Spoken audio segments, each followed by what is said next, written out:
மலேசியாவிங்க தெரிக்கிறது மாதிரி அங்கே தளபதி திருவிழான்னு சொல்லி ஒரு கின்னஸ் ரெக்கார்டுக்கு என்ன பண்ண முடியும். இப்போ வெங்கட் பிரபு வந்து கோல்ட் படம் இருக்கும்போதே வந்து அஜித்தில் போய் கார் ரேஸ் பண்ணது, விடாமுயற்சி ஷூட்டிங்லாம் போய் கூட அஜர்பைஜான கூட மீட் பண்ணி. ஹாய் ஹலோ வணக்கம் சினிகான நேயர்களே, welcome to the show cinema சர்ச்சைகள். நான் உங்கள் விஜய் தயா.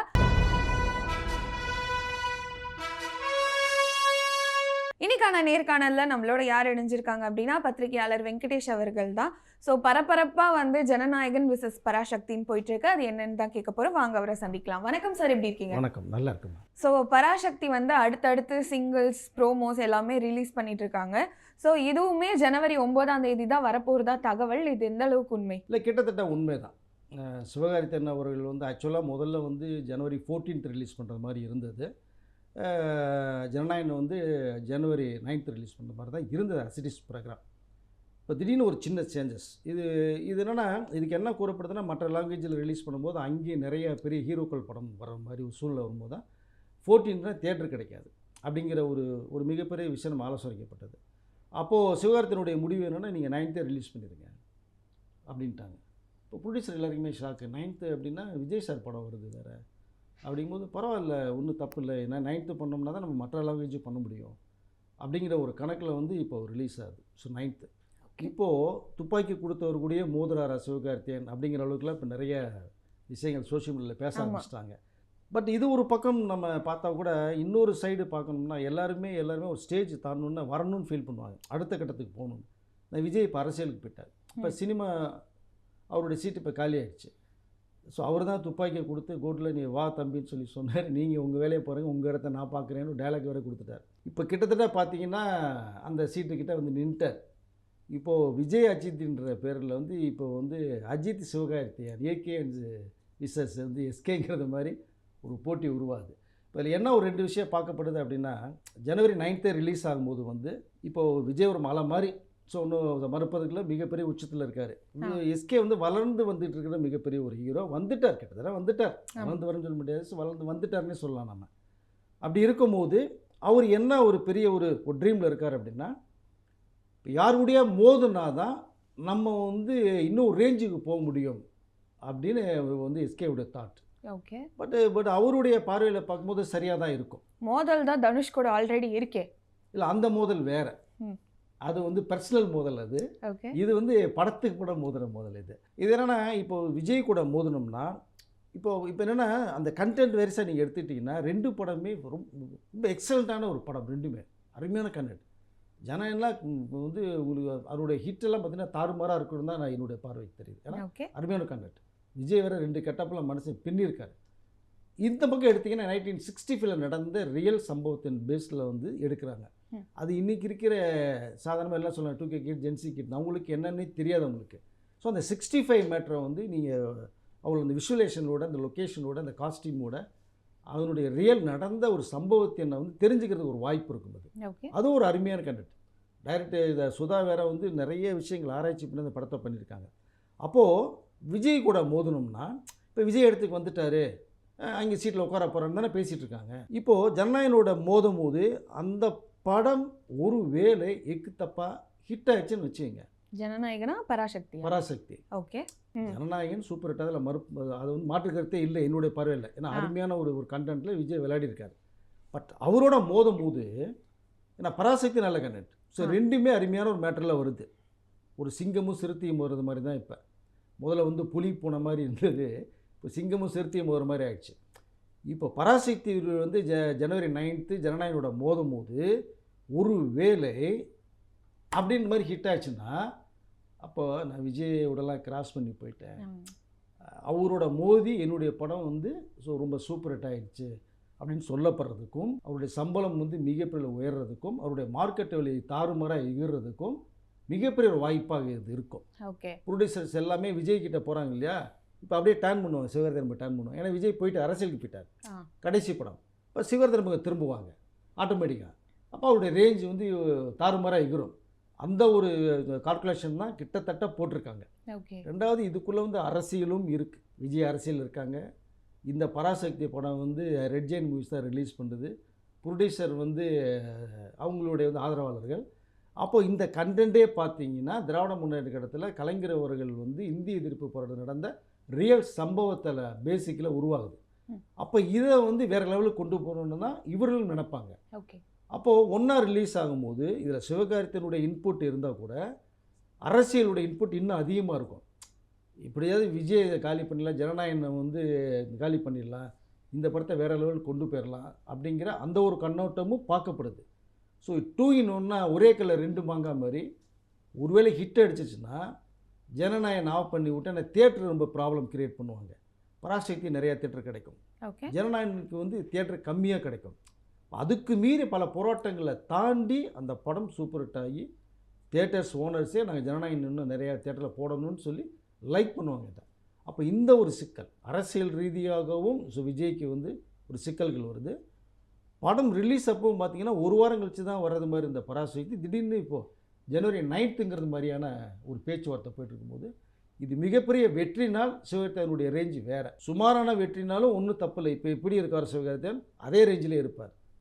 இல்லை தோல்வியை சந்தித்தாலுமே ஒன்றும் பிரச்சனை இல்லை. அது எஸ்கேனுடைய வேல்யூ மார்க்கெட் என்னங்கிறது இருக்கும். என்ன ஒன்று அதான் சொல்ல இல்லையா, அதை அடித்தா முட்டை வச்சா குடிமின்னு ஒரு பழமொழி சொல்லுவாங்க.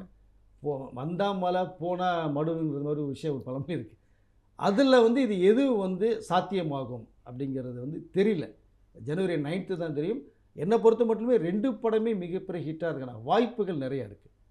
நான் அப்படி தான் பார்க்குறேன். மிகப்பெரிய வெற்றினா சிவகார்த்தியனுடைய ரேஞ்சு வேறு. ஓகே. ஸோ மதராசி ஆடியோ லான்ச்சில் ரூமர்ஸ் எல்லாத்துக்குமே முற்றுப்புள்ளி வச்சார் சிவகார்த்திகேயன் அவர்கள். நான்லாம் சின்ன தளபதி கிடையாது அப்படிலாம் எதுவுமே இல்லைன்னு சொல்லி இப்போ மோதலுக்கு வர காரணம் என்ன? இப்போ ஒரு சின்ன தளபதினு சொல்ல கிடையாது. தளபதி அண்ணா விஜய் அண்ணா அவரு சொல்கிறார். என்ன இன்றைக்கி 2 விஷயம் தான். நான் ஏற்கனவே சொன்னது தான். ஒருத்தரோட மோதும் போது அவரோட மோதும் போது நீங்கள் மலையோட மோதுனா தான் நம்மளுடைய வேல்யூ தெரியுமாங்க.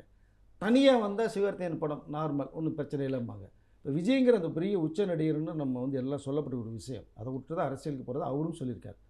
அப்போ விஜயோட மோதும் போது நம்ம படம் வந்து ஹிட் ஆயிடுச்சுனால் அதனுடைய ரேஞ்சு வேறு. அதுதான் காரணம். ஆனா விஜயோட கடைசி படத்துக்கு பராசக்தி ஈடிணையா? பராசக்தி எவ்வளோ நல்ல கதையா வேணா இருக்கட்டுமே, விஜயோட கடைசி படம்னு ஒரு எதிர்பார்ப்பு இருக்குல்ல. இப்போ 26ஆம் தேதி மலேசியா ஆடியோ லான்ச்க்கு அப்புறம் கண்டிப்பா அதுக்கான ஹைப் கூடவே போகுது. இதை நீங்க எப்படி பாக்குறீங்க? கண்டிப்பாங்க அதுக்கு ஒரு ஹைப் இருக்குது. அந்த கடைசி படங்கிற எதிர்பார்ப்பு நிறைய மக்கள்கிட்டே இருக்குது. ரசிகர்கள்கிட்ட விட்டுருங்க, மக்கள்கிட்ட எதிர்பார்ப்பு இருக்குது. திரையுலகத்திற்கு மிகப்பெரிய ஒரு இழப்பு தான். விஜய் இல்லைங்கிறது மிகப்பெரிய ஒரு இழப்பு. அந்த ஸ்பேஸ் வந்து கண்டிப்பாக வேக்கண்டாக தான் இருக்கும். பட் நிறைய ப்ரொடியூசர்ஸ் வந்து இது வந்து பெரிய கேம்பிளிங் தான். உங்களுக்கு திரையுலகமே கேம்பிளிங் தான். போட்டதை எடுக்கணும்னு ஒருத்தர் எடுப்பாங்க, ஒருத்தர் விட்டுருவாங்க. ஸோ இப்படி தான் ரோலிங்லேயே இருக்கும். விஜய் இல்லாத மிகப்பெரிய ஒரு இழப்பு. அந்த எதிர்பார்ப்பு அதிகமாக இருக்குது ஜனநாயகனுக்கு. அது ஒன்றும் மாற்றுக்கருத்தே இல்லை. திரும்ப நம்ம சொல்லணும்னா விஜயோட மோதுனா ஒருவேளை நாம் வந்து கிராஸ் பண்ணி போயிட்டா நம்ம விஜயை விட்டு அந்த இடத்துக்கு போய் ஸ்டெடியாக உட்காந்துடலாம். இப்போ போய்கிட்டு இருக்காரு, நிற்கிறாரு, உட்கார போகிறான்னு தான் பேசிகிட்டு இருக்காங்க சிவகார்த்தியனை. ஹிட்டுன்னா நான் போயிட்டேன் அப்படின்னு சிவகார்த்தியன் அடித்து சொல்வார். அந்த ஒரு விஷயத்துக்காக தான் இப்போ வந்து மிகப்பெரிய எதிர்பார்க்கப்படுது. இன்னொன்று சொன்னேன் இல்லையா, இது அரசியலும் இருக்குது. அதை வந்து மறுக்கவே முடியாது. ஜனநாயகன் படத்தை வந்து இதை வந்து எப்படியாவது கீழே இறக்கிடணும். விஜயுடைய அந்த கிரேஸை வந்து கொஞ்சம் அதாவது இறக்கி காமிச்சிடணும். படத்தை வந்து ஓடாமல் ஒரு ஃப்ளாப் படமாக உருவாக்கணும் அப்படிங்கிற வேலையெல்லாம் கண்டிப்பாக நடக்கும். தயாரிப்பாளர் சைட்லேருந்து நடக்குது. இது தயாரிப்பாளர் சைடு நடக்குதோ அரசியல் சைடு நடக்குதோ தெரியாது. ஆனால் இது எம்ஜிஆர் அவர்களுக்கே இப்போ நடந்தது. ஸோ அப்போ வந்து இதே தாண்டிங்கன்னா விஜயகாந்த் அவர்களுக்கும் நடந்தது. பட் புதுசாக வர்ற யார் கட்சி ஆரம்பித்தாலுமே எந்த கட்சி ஆட்சிகள் இருந்தாலுமே சரி அவர்கள் எதிர்ப்பு தெரிவிக்க தான் செய்வாங்க. அவர்கள் வரவிடாமறதுக்கு பல ஸ்பீட் பிரேக்லாம் வரதான் செய்யும். தவிர அதெல்லாம் தாண்டி தான் வந்தாங்க. அதனால் இது வந்து இதுக்கெல்லாம் மீறி ஜனநாயகன் படம் ஓடிச்சு அப்படின்னா விஜய் அந்த கெத்து காமிப்பார். ஆனால் ஓடுறதுக்கான விஷயங்கள் நிறைய இருக்குது, எதிர்பார்ப்பு நிறையா இருக்குது, ஹைப்பு நிறையா இருக்குது. அதுக்கு மீறி இந்த பராசக்தி படம் நல்ல கண்டென்ட்டு தான். ஒருவேளை அந்த படத்தில் வந்து எஸ்கே இன்னும் பிரமாதமாக, ஏன்னா ரியல் கேரக்டர் அவங்க பண்ணுறது. இதில் வந்து ஜெயம் ரவி வந்து வில்லனாக பண்ணுறாரு. ஸ்ரீலீலா பழைய சரோஜதி பத்மினி ஹேர் ஸ்டைலில் அந்த காஸ்டியூம்ஸில் வர்றாங்க. இதுவே ஒரு புதுசாக இருக்கும். அதை பார்க்குறது ஒரு ஆடியன்ஸ் உள்ளே போவாங்க. அப்போ எதிர்பார்ப்பு அதுக்கும் வந்து எகிரிட்டு தான் இருக்குது. ஜனநாயகனுக்கும் பராசக்திக்கும் 2க்குமே வந்து பவர்ஃபுல்லாக இருக்குது. பட் அதான் வந்து இப்போது வந்து நம்ம 14th பண்ணுறதை விட 9ஆம் தேதி ரிலீஸ் பண்ணிடுவோம். அப்படிங்கிற ஒரு விஷயம். இதுக்குள்ளே சிவகார்த்திகேயன் வேணும்னா இன்னொரு விஷயத்த சொல்லியிருக்கலாம். இல்லை நீங்கள் சொன்னது மாதிரி வந்து மதராசியில் நான் சின்ன தளபதி இல்லை உடைய அண்ணா விஜயன் தான் சொன்னார் அப்படின்னா கூட, இல்லை சிவகார்த்திகேயனுடைய இன்புட்டில் ப்ரொடியூசர்கிட்ட கூட சொல்லலாம், வேணாம் சார் விஜய் படம் வரட்டும், நம்ம இது 14th ரிலீஸ் பண்ணால் ஒன்றும் தப்பு கிடையாது சார், ஒரு வாரம் ஆகட்டும்னு கூட சிவகார்த்திகேயன் ப்ரொடியூசர்கிட்ட கண்டிப்பாக சொல்லலாம். அது சொன்னாரா சொல்லலையாங்கிறது தெரியல. ஒருவேளை அப்படி சொல்லியிருந்தா கூட ப்ரொடியூசர் நான் ஏற்பட்ட கூலியில் இறச்சிருங்கப்பா, நான் டிசைட் பண்ணணும், டிசைட் அத்தாரிட்டி நீ கிடையாது, நீ பேசுகிற சம்பளத்தை கொடுத்துட்டேன், நீ நடித்து முடிச்சுட்டு நீ விலையை போய்க்கன்னு ப்ரொடக்ஷன் கம்பெனி சைட சிவகார்த்திகேயன் சொன்னாலும் சொல்லப்பட்டிருக்கலாம். நம்ம அப்படியும் பார்க்கணும் இப்படியும் பார்க்கணும். அதனால் இது மூலம் எப்படி அவருடைய இன்புட் இதில் வந்து எந்தளவுக்கு இருக்குது அப்படிங்கிறத சரியாக தெரியல. பட் எப்படி இருந்தாலுமே ஜனநாயகம் 9th வந்து பராசக்தி மோதும் போது இப்போ விஜய்க்கு எதிராகத்தான் சிவகார்த்திகேயன் இருக்காருங்கிற அளவு தான் பேசப்படும். அதுதான் உண்மையாக கூட எல்லா பேருமே தோணும். பட் இதை வந்து ரிலீஸ் தேதியை மாற்றி வைக்கிறதுக்கு சிவகார்த்திகேயனுக்கான வாய்ஸ் அவள் எடுபடுமாங்கிறது எனக்கு தெரியல.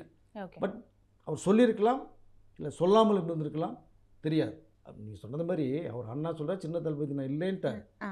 பட் படங்கள் மோதும் போது அவருடைய படங்கள் பேசப்பட்டால் நீ அடுத்த கட்டத்துக்கு போவார் சிவகார்த்திகேயன், அப்படி தான் பார்க்கப்படுது. ஆனால் மற்றவர் எல்லாருடைய பார்வைக்கும் துப்பாக்கி கொடுத்தவர்கிட்டயே துப்பாக்கி திருப்பிட்டியா, இப்போ ஜனவரி 9ஆம் தேதி அன்றைக்கி நீ சுற்றுவியா அப்படின்லாம் ஒரு விஷயம் வந்து இருக்குது. பட் ஒரு சைடு அது நியாயமாக இருந்தால் கூட இன்னொரு சைடு வந்து பார்க்கணும்னா மோதி பார்த்துடலாம், படம் தானே மோதி பார்த்துரும் அப்படின்னு மோதல் வருது. பொறுத்திருந்து பார்ப்போம், மக்கள் யாருக்கு அதிக வெற்றியை தர போகிறாங்கன்னு தெரியாது. ஓகே. அண்ட் வந்து சிவகார்த்திகேயன் இன்னைக்கு இண்டஸ்ட்ரியில் லீடிங் ஹீரோவாக இருக்கார், அது எந்த மாற்று கருத்துமே கிடையாது. ஸோ வெங்கட் பிரபு அவர்கள் அஜித் கூட ஒரு படம் பண்ணுறதா இருக்கிற செய்தி இப்போ அது ட்ராப் ஆகி சிவகார்த்திகேயனை வந்து அதுக்கு ஹீரோவாக போட்டிருக்காங்கன்னு சொல்கிறாங்க. ஸோ அதை பற்றி இல்லை, அது வெங்கட் பிரபு வந்து கோட் படம் இருக்கும்போதே வந்து அஜித்தில் போய் கார் ரேஸ் சம்மந்தப்பட்டது விடாமுயற்சி ஷூட்டிங்லாம் போய் கூட அஜர்பைஜானில் கூட மீட் பண்ணிட்டு வந்தார். மீட் பண்ணி மங்காத்தா 2 எடுக்கிறதுக்கான வாய்ப்புகளை ஒரு கதையை ரெடி பண்ணி அஜித்தை சொல்லிட்டார். அஜித் வந்து வெங்கட் பிரபை பார்க்குறதுக்கான சோர்ஸஸ் கம்மியாகவே இருந்தது. அதுக்கு ஏன்னா அஜித்திட்ட போகும்போது நீங்கள் அப்பாயின்மெண்ட்டு பேசிட்டு வரேன்னு சொல்லிட்டு போகிறதா ஒரு பழக்கமாக வச்சுருக்காங்க. இப்போ திடீர்னு ஒரு விசிட் பண்ணார் வெங்கட் பிரபு. கோட்டு மிகப்பெரிய வெற்றி ஆயிடுச்சுன்னா அடுத்து அஜித் சுந்தர் மங்காத்தா 2 பண்ணிடுவோம் அப்படின்ட்டு ஒரு கணக்கு. பட் அங்கே ரெஸ்பான்ஸ் அவருக்கு பெருசாக இல்லை. ரெண்டாவதாக பார்த்தீங்கன்னா விஜய் அரசியலுக்கு போயிட்டார். இப்போ அவரை வச்சு வெங்கட் பிரபு இந்த படம் பண்ண முடியாது. ரஜினி சாருக்கு ஒரு ஸ்கிரிப்ட் சொல்லியிருக்கார், அது வெயிட்டிங்கில் இருக்குது. அது எப்போ வரும்னு வெங்கட் பிரபுக்கு தெரியாது. அஜித்தை வந்து மீட் பண்ணி சொன்னதோடு சரி, கதை சொன்னதோடு சரி, அவர் இன்னும் வந்து எஸ்ஸா நோங்கிறது சொல்லலை. இப்போ அஜித் வந்து லிஸ்ட்டில் கிட்டத்தட்ட 2 to 3 படம் கையில் வச்சுருக்கார் லைனப்பில். அது முடிகிறதுக்கே 3 வருஷம் ஆகிக்கிறோம் அவருக்கு. இப்போ அது வரைக்குமே ஃபீல்டில் யார் இருக்கா, யார் காண போகிறாங்கன்னு சொல்ல முடியாது. வெங்கட் பிரபே இருப்பாரா 3 வருஷத்துக்கு அப்புறம் காண போயிடுவான்னு தெரியாது. இப்போ அந்த இடத்த தக்க வச்சுக்கணும் அவர். இப்போ அதனால தான் வந்து சிவகார்த்திகேயனுக்கு ஆல்ரெடி வந்து நீங்கள் கோட் படத்தில் உள்ளே திணிச்சது எஸ்கேயை வெங்கட் பிரபு விஜய்கிட்ட போய் சொல்லி, அவர் இல்லை சார் இந்த ஒரு சீனில் சர்ப்ரைஸாக கொடுத்தா நல்லாயிருக்கும் அப்படின்னு சொல்லி தான் விஜய்கிட்ட சொல்லி, விஜய் எதுவுமே சொல்லலை. ஓகே தம்பி தானே வரட்டும். ஸோ அப்படி தான் ரெட் கார்பெட் போட்டு எஸ்கே அந்த சீன் கொடுத்தாங்க. அப்போ வெங்கட் பிரபுக்கு எஸ்கே நல்ல அந்த கான்டாக்ட் இருக்குது. அப்போ இவர்கள் எல்லாமே இல்லைங்கும் போது வெங்கட் பிரபு யோசித்தார், இந்த வாய்ப்பை விட்டோம்னா வழி இல்லை, கோட்டில் அவனுக்கு கொடுத்ததுன்ற அந்த ஒரு சாய்ஸை சொல்லி தான் ஒரு கதை வந்து எஸ்கேட்ட சொன்னார். அந்த கதை எஸ்கேக்கு ரொம்ப பிடிச்சது. இந்த மிடில் வந்து சிபி சக்கரவர்த்தி டான் பட டைரக்டர் தான் ஒரு படம் பண்ணுறதா இருந்தது. அது கொஞ்சம் தள்ளி போயிடுச்சு. இப்போ தள்ளி போனதுனால அந்த டேட் சிவகார்த்திகேயன்ட்ட இருக்குது. இப்போ அந்த டேட் தான் வெங்கட் பிரபு இப்போ யூஸ் பண்ண போகிறாரு. இந்த சத்யஜோதி ஃபிலிம்ஸு கம்பெனி இதுக்காக இப்போ யூஎஸ்ஏ வரைக்கும் போயிருக்காங்க. அது சயின்ஸ் ஃபிக்ஸ் படமா, ஒரு சூப்பர்மேன் படமா, இல்லை டைம்லைன் படமா அப்படிங்கிற ஒரு விஷயம் பேசப்பட்டுருக்கு. ஆனால் எனக்கு தெரிஞ்ச வரைக்கும் ஒரு சூப்பர்மேன் படமாக தான் இருக்கும்னு நான் நினைக்கிறேன். ஏன்னா அது ஃபுல்லாக டிஏஜிங் சிஸ்டத்தில் தான் சிவகார்த்திகேயன் வச்சு பண்ண போகிறாங்க. பட் அதனால் என்னென்னா சிவகார்த்திகேயனை வச்சு வெங்கட் பிரபு பண்ணால் வெங்கட் பிரபு வந்து ஒரு புழைக்க தெரிஞ்ச இயக்குனர்னு நான் நினைக்கிறேன். நான் அதில் கூட ஒரு லீடு கொடுத்துருக்காரு. ஓகே, சிவகார்த்திகேயனை பற்றி லீடு கொடுத்துருக்காரு. அதை பார்க்கும்போது சிவகார்த்திகேயனை வந்து தூக்கி வச்சுருக்காரு இப்போ மேலே. ஸோ வெங்கட் பிரபு அந்த படம் வந்ததுன்னா அது வேறு மாதிரி இருக்குங்கிறத என்னுடைய பார்வையில் தெரியுது. அதனால் அஜித் வச்சு பண்ணுறதுக்கான வாய்ப்புகள் இப்போ வெங்கட் பிரபுகிட்ட இல்லை. Okay, so Parasakthi versus Jananayagan மோத போகுதுன்னு பார்த்தா இவங்க 2 பேரோட ஆடியோ லான்ச்சுமே வந்து மோத போகுது அப்படின்ற மாதிரி அண்மையில் ஒரு செய்தி வந்துட்டுருக்கு. So Malaysia versus Chennai audio லான்ச்சா? நல்லா இருக்கு அது. விஜய் விசஸ் சிவகார்த்திகேயன் மாதிரி, ஜனநாயகம் விசஸ் பராசக்தி மாதிரி இப்போது ஆடியோ லான்ச்சுக்கு வந்துட்டீங்க. கிட்டத்தட்ட சிவகார்த்திகேயனுடைய ஆடியோ லான்ச் வந்து இங்கே மிக பிரம்மாண்டமாக நடக்கிற ஏற்பாடுகள் பண்ணிகிட்ருக்காங்க. மலேசியாவிங்க தெரிக்கிறது மாதிரி அங்கே தளபதி திருவிழான்னு சொல்லி ஒரு கின்னஸ் ரெக்கார்டுக்கு என்ன பண்ண முடியுமோ அதை பண்ணி விஜயை சென்ட் ஆஃப் பண்ணுறதுக்கு ஒரு பிளான் எங்கே போயிட்டுருக்கு. ஓகே. பட் இங்கே அதே சைமல்டேனியஸ் இங்கே சிவகார்த்தினுடைய ஆடியோ லான்ச் பராசக்திக்கு மிக பிரம்மாண்டமாக பண்ணலான்ட்டு இங்கே ஒரு மாஸ்டர் பிளான் ஒன்று போயிட்டுருக்கு. அதில் வந்து சீஃப் கெஸ்ட்டாக சூப்பர் ஸ்டார் ரஜினியும் உலகநாயகன் கமல்ஹாசன் வர்றது மாதிரியான ஒரு பேச்சுவார்த்தை போயிட்டுருக்கு. அது எப்படி அங்கே ஆடிட்டோரியத்தில் வந்து கிட்ட 1 lakh உட்காந்து பார்க்குறது மாதிரி மலேசியா ஒரு கிரவுண்டில் தான் பண்ணுறாங்க. இங்கே பார்த்தீங்கன்னா நேரு இண்டோர் ஸ்டேடியம் பிளான் பண்ணுறாங்க. ஒருவேளை மிஸ் ஆச்சுன்னா அதே ஓப்பன் ஸ்டேடியத்தில் அதே ஒரு 1,00,000 பேர் திரள்ற மாதிரியோ ஒரு 75,000 பேர் திரள்ற மாதிரியோ ஒரு கூட்டத்தை சேர்த்து ஓப்பன் கிரவுண்டில் இந்த ஃபங்க்ஷன் பண்ணலாம் நினைக்கிறாங்க. கண்டிப்பாக இதுக்கு வந்து சூப்பர் ஸ்டார் ரஜினியும் கமல்ஹாசன் வர்றதுக்கான வாய்ப்புகள் நிறையா இருக்குது. அந்த பக்கம் ஒரு ப்ரொமோஷனுக்கு தூக்குறாங்க, இந்த பக்கம் எஸ்கேயை தூக்குறதுக்கு எல்லா பேரும் தூக்குறாங்க. உண்மையிலேயே பார்க்க போனால் விஜய் விசஸ் எஸ்கே சிவகார்த்திகேயனுடைய மோதல் தான் பயங்கரமாக இருக்குது. படம் தான் மோதுன்னு தீவிரமாக போயிட்டுருக்கு. தீவிரமாக போயிட்டுருக்கு. படங்கள் தான் மோதுன்னு பார்த்தோம்னா ஆடியோ லான்ச் கூட பிரம்மாண்டம் மோதுறதுக்கான அந்த ஹைப் கிரியேட் பண்ணிகிட்டே இருக்காங்க. பொறுத்திருந்து பார்ப்போம் அங்கே யார் போகிறா விஜய் ஃபங்க்ஷனுக்கு, இங்கே இந்த பராசக்தி ஆடியோ லான்ச் யார் வரப்போகிறாங்கிறத நம்ம பொறுத்திருந்து பார்க்கலாம். ஓகே. ஸோ அப்போது விஜயை சென்ட் ஆஃப் பண்ணுறதுக்கு கமலும் ரஜினியும் போகலை 100% போக மாட்டாங்க. ஏன்னா கமல் டிஎம்கேல இருக்கார். ஓகே. விஜய் அரசியல் ரீதியாக எதிரிங்கிறது டிஎம்கே தான் சொல்கிறார். அப்போ கமல் போக மாட்டார். ரெண்டாவதாக பார்த்தீங்கன்னா இப்போ விஜய் அவர்கள் வந்து சூப்பர் ஸ்டார் ரஜினியோட பர்த்டேக்கு வந்து 12th அன்னைக்கு ஒரு விஷ் பண்ணல. அவர் லாஸ்ட் இயர் 2024 டிசம்பர் 12th அன்னைக்கு காலைல 10 மணிக்கே ஒரு விஷ் பண்ணார் விஜய். சூப்பர் ஸ்டார் வாழ்த்து சொன்னார், பிறந்தநாள் வாழ்த்துக்கள். இந்த வருஷம் அவர் சொல்லலை. சொல்லும்போது அதுக்கு என்ன காரணம் அப்படிங்கும்போது இதுக்கு நிறைய அரசியல் ரீதியாக நிறைய விஷயங்கள் பேசப்படுது. இளையராஜா அவருடைய ஃபங்க்ஷனில் ரஜினி சார் பேசின ஒரு விஷயம், பழைய கட்சி எதிர்கட்சி அது புதிய கட்சி எதுவாக இருந்தாலுமே இப்போ இருக்கிற நண்பர் முதலமைச்சரை வந்து 2024 வெற்றி பெறுவாருங்கிற மாதிரி விஷயத்தை பேசினார். அந்த விஷயம் ஒரு பக்கம் இங்கே எடுத்துட்டாங்க. அதனால் வந்து இப்போது விஜய் அவர்கள் பிறந்த நாளைக்கு ஒரு வாழ்த்துக்களும் சொல்லலை. அதன் மூலமாக தான் எப்படி இப்போது அது மீண்டும் ஒரு காக்காக்கள் கதை உருவாகுதா. ஆனால் ஆஃப் பண்ணார் விஜய். இப்போ இது அப்படியே கொஞ்சம் புகைய ஆரம்பிச்சிருக்கு. எது வரைக்கும் போகுதுங்கிறது தெரியல. அடுத்த வீடியோவில் வேணால் நிறையா பேசுவோம் என்னங்கிறத. Okay sir. ஸோ சிவகார்த்திகேயன் மிகப்பெரிய லைனப்ஸ் இருக்குது. 2026 பலமாக அவர்கிட்டேருந்து எதிர்பார்க்கலாம் அப்படின்னு நான் வந்து நினைக்கிறேன். ஸோ பொறுத்திருந்து பார்ப்போம் 2026 பராசக்தி விசஸ் ஜனநாயகன் எப்படி இருக்க போகுதுன்னு. நேரத்துக்கு நன்றி. வணக்கம். நன்றி. மீண்டும் இன்னொரு சினிமா சர்ச்சைகள் எபிசோடில் உங்களை வந்து சந்திக்கும் வரை this is PJ Daya signing of.